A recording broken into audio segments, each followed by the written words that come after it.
сабагыбыздын бул бөлүгүндө мурунку сабакты улай кыргыз тилиндеги расмий чөйрөдө көп кездешүүчү атоочтук формасындагы этиштерди түзүүнү жана ошолор менен расмий мазмунга ээ сүйлөм түзүү аракетин жасап көрөбүз. Ошондо антабыз.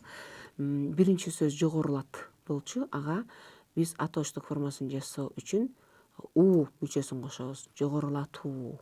Бул сингармонизм эрежесине ылайык келет. Жогорулатуу. Кайсы мисалды колдоносуз? Жогорулатуу деген эмне? Кайсы бир нерсенин деңгээлин көтөрүү дегенди билдирет, жогорулатуу деген. Мисалы, угуп эле жүргөн нерсе, мисалы, кирешени жогорулатуу. Туурабы? Же банк чөйрөсүнө мисалы, жанакы насыяларды бергенде үстөк пайызды жогорулатуу. Туурабы? Же болбосо адамдардын билим деңгээлин жогорулатуу кайсы бир чөйрөдө.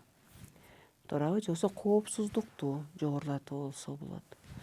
Же болбосо кайсы бир кызмат адамдарынын жоопкерчилигин жогорулатуу. Мисалы, ушул чөйрөлөрдө жогорулат деген сөздү расмий мазмунда колдонсо болот. Кийинки мисал текшер. Кайсы мүчөнү кошосуз? Атоочтукту жүзүү үчүн. Албетте текшерүү. Кандай мисалдар бар?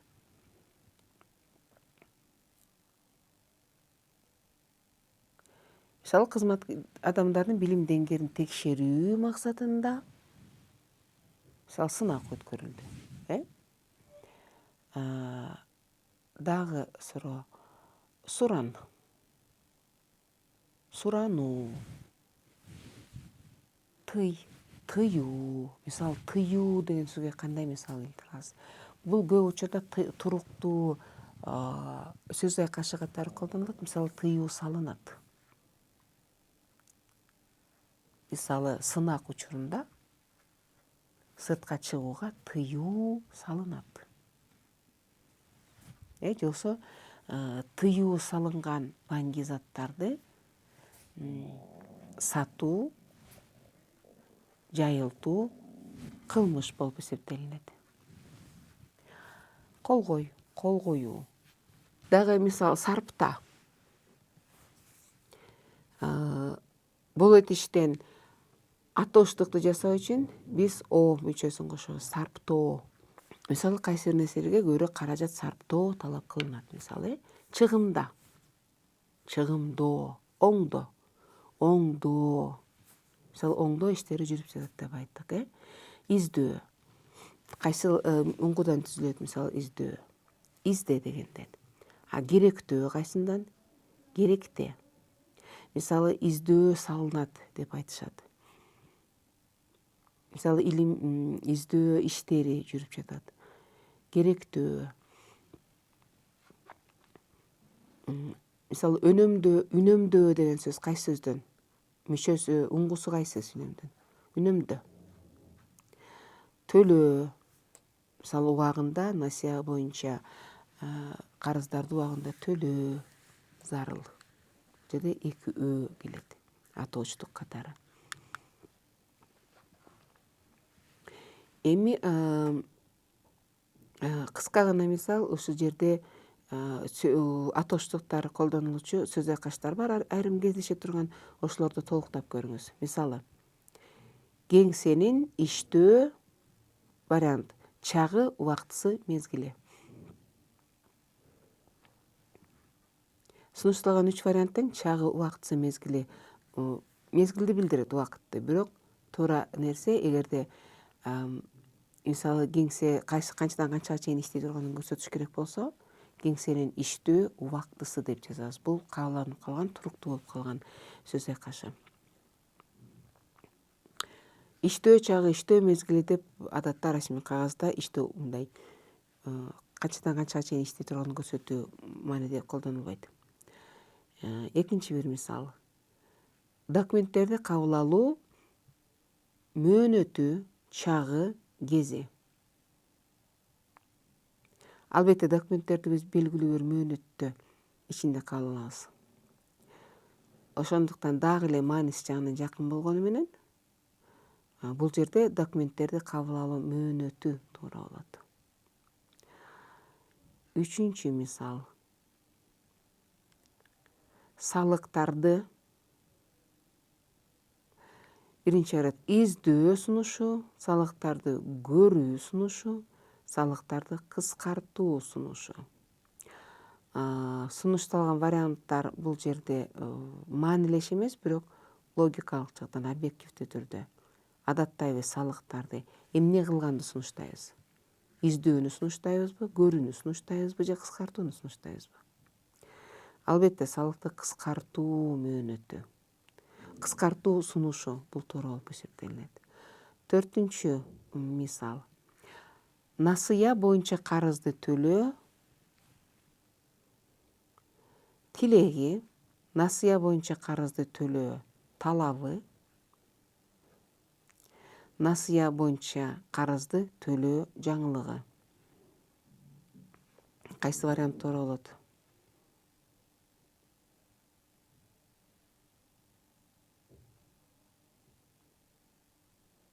Албетте насыя боюнча карызды төлөө талабы. Албетте төлөө тилеги деле болсо керек, жаңылыгы деле болсо керек, бирок биз расмий иш кагаздарындагы маалымат берүү, кандайдыр талап коюу, өтүнүч жөнүндө кеп калат, ошон үчүн тилөө талабы болот. Кийинки вариант. Жакырчылыкты жоюу. Биринчиси максатында, жакырчылыкты жоюу тилегинде, жакырчылыкты жоюу ылайыгында кайсыл туура келет? Албетте жакырчылыкты жоюу же кыскартуу максатында кайсы бир иш-чараларды көрөбүз. Бул дагы атоочтуктардын колдонулушуна болгон мисал. Айрымдары сөз айкаштары туруктуу, мисалы иштөө убактысы, кабыл алуу мөөнөтү. Ал эми айрымдары логикалык жөнүндө болду. Салыкты кыскартуу сунушу, насыяны төлөө талабы же жакырчылыкты жоюу, кыскартуу максаты. Бул туруктуу колдонулчу сөз айкаштар болуп эсептелинет. Кийинки дагы бир көнүгүү ушул эле атоочтуктар колдонулат. Бирок атоочтуктар дайыма эле бир башкы формада колдонула бербейт. Атооч жөндөмөсүндө ар түрдүү башка жөндөмөлөргө дагы койсо болот бул сөздөрдү. Ал болсо атоочтуктан кийинки келчү этиштен же болбосо атоочтуктан кийинки келүүчү жандоочтон көз каранды ошого жараша болот. Биринчи, документтерди тапшыруу көпчекит суранабыз. Суранабыз деген сөзгө кайсыл жөндөмөлүк мүчө баш ийет? Албетте биз адатта эмнени суранабыз? Документтерди тапшырууну суранабыз. Экинчи мисал, насыя алуу шарттары. Алуу деген атоочтукка шарттары менен айкашуу үчүн кайсыл жөндөмөнүн мүчөсү керек? Насыя алуу шарттары. Бул кызыктуу мисал, себеби деген бул жерде эки вариант ылайык болот. Биринчиси атооч жөндөмөсүндө ушул эле абалында өзгөртпөй колдонсо болот. Насыя алуу шарттары, окуп өтүү шарттары. Же болбосо өтө эле так колдонуш керек болсо, мурунку баштапкы абалында грамматикалык талапка ылайык колдонуш керек болсо, анда насыя алуунун шарттары. Себеби эмненин шарттары? Окуунун шарттары, жашоонун шарттары. Же болбосо окуу шарттары, жашоо шарттары экөө тең туура болот.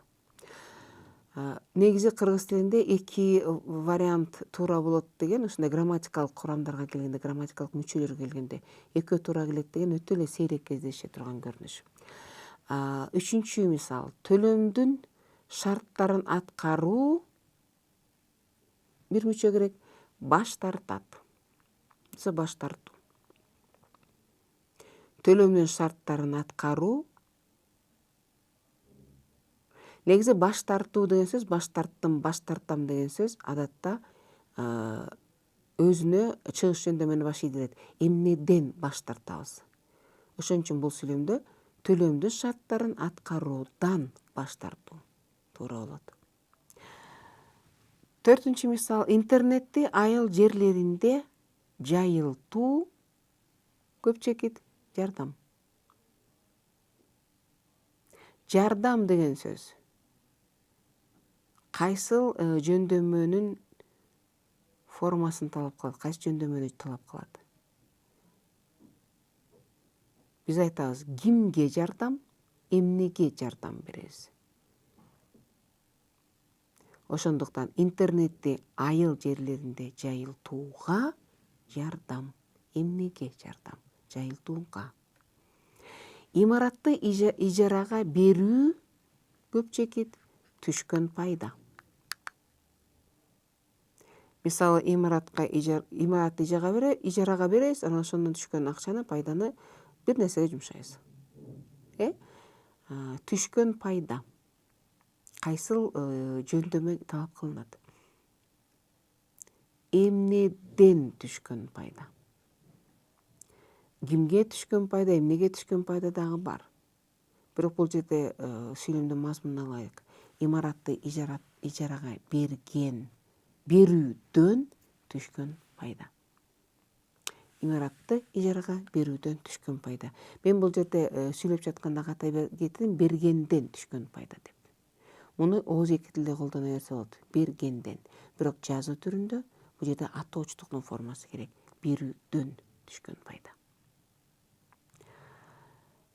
Башкача айтканда, атоочтук этиштин атоочтук формасы албетте жөндөмдөр боюнча өзгөрөт, жөндөөлөт башкача айтканда. Жана анын жөндөмөлүк формасы андан кийинки келиш этишке же жандоочко жараша болот. Кийинки кичинекей чакан темабыз кеп кала турган темабыз бул расмий каттын негизи жана максаты. Эмненин негизинде иш алып барабыз жана эмне максатта иш алып барабыз. Биз ошону жазабыз. Мисалы,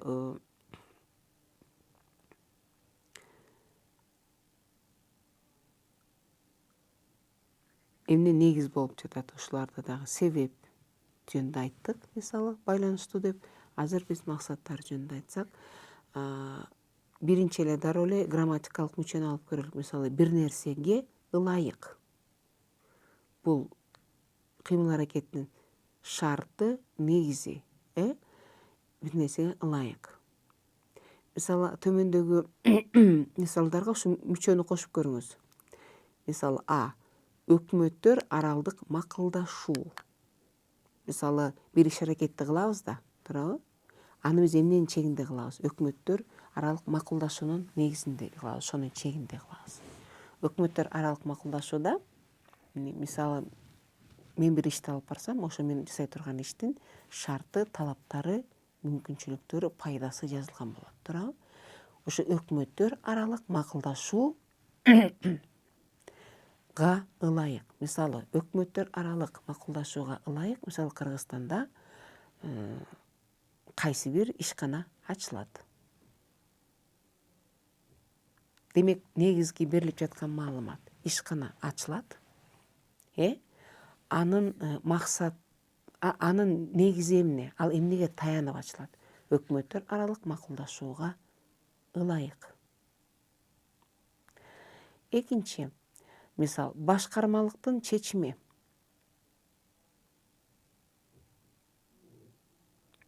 Мисалы, башкармалык кайсы бир чечим чыгарды, ошол андан ары бир аткара турган ишке негиз болот. Мисалы, 2018-жылдын мисалы 5-февралынан тартып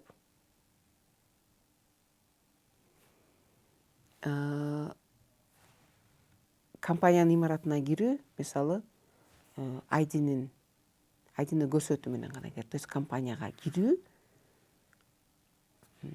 сырттан келген адамдар үчүн чектелүү болот, туурабы? Демек, кайсы бир ушу башкармалыктын чечими менен мисалы ошол мекемени кайтаруу иштери мисалы катуураак болуш керек эми. Ошону кантип жазыш керек? Мисалы кадрлар бөлүмү же болбосо башка бир тийиштүү бөлүм буйрук чыгарып атат. Эми мисалы сырттан келген кишилер туурабы кирбейт, анан күзөт иши аябай катуу болот эми. Мен эмне үчүн муну кылып атам? Себеби башкармалыктын чечими чыкты. Мен ошого таянып атам. Кантип жазабыз? Башкармалыктын чечимине ылайык 2018 жылдын 5 февралынан тартып, мисалы күзөт күчөтүлсүн. Туурабы, бул буйрук болот. Башкармалыктын чечими бар, мен ошого таянып кайсы бир ишти аткарам. Демек башкармалыктын чечиминде ошо күзөтсүн мен ушундай чечтим деген маалымат бар. Насыя берүү.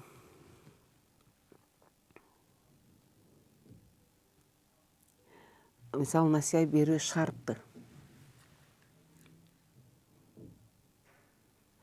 Мисалы көпчүлүк кишилер банктан насыя алат. Анан аны алып атканда кайсы шарттарга баш ийиши керек болот. Туура, ошо шарттарды аткарат. Демек бул жерде кандай мисал түзө аласыз? Насыя берүү шарттарына ылайык кайсы бир документтер талап кылынат. Жөндөн жөн эле каалаган документти же болбосо каалаган убакытта талап кылбайт. Туурабы? Шарттары бар жазылган. Ошо насыя берүү шарттарына ылайык кайсы бир документтер талап кылынат. Ошондой эле эң кеңири тараган дагы бир мисал, көп айтылып жүргөн мисал мыйзам. Биз көп нерселерди жасаганда биз эмне кылабыз? Мыйзамга таянабыз. Демек мыйзамга ылайык жолдо жүрүү эрежесин бузган адамдар мисалы кайсы бир жазага тартылат. Туура, мыйзамга ылайык, мисалы сот мындай чечим чыгарды. Мыйзамга ылайык сиз мисалы ишке алынып жатканда тигил же бул жеңилдиктерге укугуңуз бар. Демек кайсы бир иш-аракеттерге мыйзам негиз болуп атат.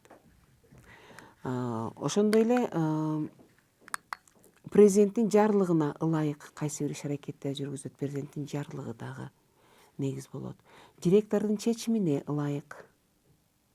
Мисалы директордун чечимине ылайык же директордун буйругуна ылайык, мисалы Асанов 2018 жылдын 10 январынан тартып ээлеген кызматынан бошотулсун. Демек Асанов жумуштан кетет, бирок ага эмне себеп болду? Эмне негиз болду? Директордун чечими негиз болду. Бул жерде орунду суроо пайда болот. Эмне үчүн чечимине байланыштуу деген болбойт. Байланыштуу бул жөн гана шартты билдирет да. Кайсы бир шарт. Шарт болушу мүмкүн, болбой калышы мүмкүн. Ал эми директордун чечими, директордун буйругу бу деген негиз. Ал аткарылышы керек нерсе да. Бир нерсеге ылайык деген сөз. Ал кайсы бир сөз аткарыла турган иштин негизин билдире турган нерсе. Жөн гана себебин эмес, негизин билдире турган нерсе.